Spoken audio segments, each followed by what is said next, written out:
Another thing I wanted to talk about is I was very happy. Yesterday, I had a chit chat over the phone with a friend who mentioned to me that he was having trouble sleeping, and I shared a couple of techniques I use to help me sleep. And he said they work. So I want to share these techniques. They seem to work very well, and I learned them from years of researching because I really needed this. I really love my sleep, and I don't like to miss on sleep. And when I started having problems with that in a certain period, I researched that for years actually. These are the things that I found. There is lots of stuff out there that never worked for me. Like reading in bed, like trying to not to go to bed until you're really tired and you want to sleep. These never worked for me. But what really worked for me, and I always share these, I wanted to share it with you. Number one, don't be afraid of not going to sleep. Consider the time you are in bed is a time of relaxation, wonderful time. Nobody's going to interrupt. Keep your phone away from your room.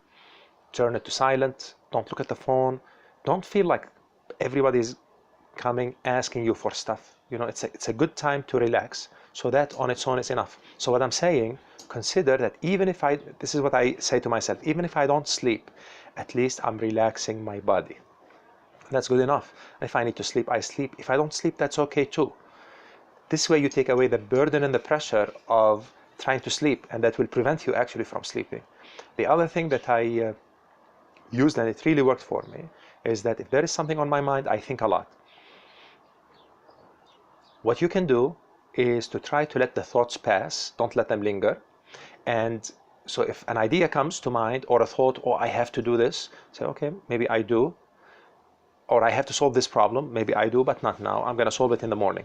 If you cannot take it off your mind, usually this works for me, but for some, they cannot take it off their mind. I learned this also, technique. Get up, get a piece of paper and a pen, and write down that fear or that problem that you need to solve. After you write it down, say, okay, this is something I need to work on. I'll work on tomorrow, or during my break tomorrow. And now I want to sleep. Go back to sleep. If an idea comes back again, go back and write it down. At one point, your mind will understand that you're trying to sleep. You don't want more original ideas about how to solve problems. If you try this or any of these techniques, please tell me if it works for you and how it works.